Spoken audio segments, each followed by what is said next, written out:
I became like scared and nervous and anxious over everything. I don't trust people, particularly men, obviously.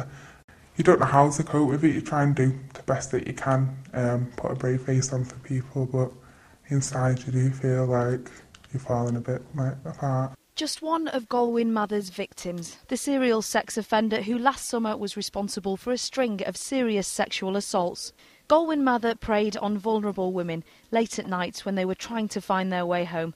This victim had been on a night out and was trying to find a taxi home. Here you can see Mather's van following her. He sort of got on me and pulled me over sort of thing to pull me up. He's traffic kissed me and then he's sexually assaulted me then. Police say Mather's victims provided them with excellent information and they were just beginning to piece the jigsaw together when a quick-thinking officer identified a vital piece. It was August last year. The officer was called to Mather's home in this part of Leigh after Mather reported being assaulted. But on arrival, the officer noticed that Mather's home matched the description given by one of his victims who'd been brought here just a week earlier. Now, Mather was arrested, questioned and released on police bail. But at that time, a 16-year-old came forward who'd been having a sexual relationship with Mather for 2 years.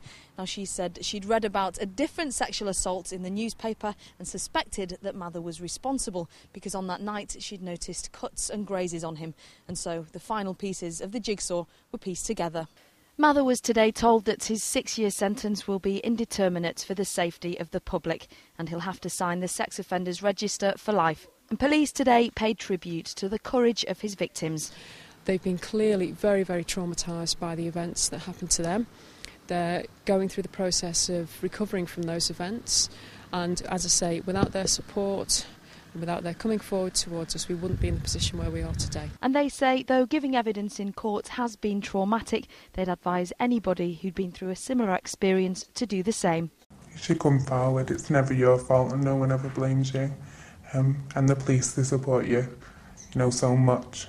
I feel if justice is done, it's going to be, it's a way to move forward from there, and there's no point keeping it a secret or anything. You've got to come forward. You've got to say what's happened to you. Nina Warhurst, Channel M Today.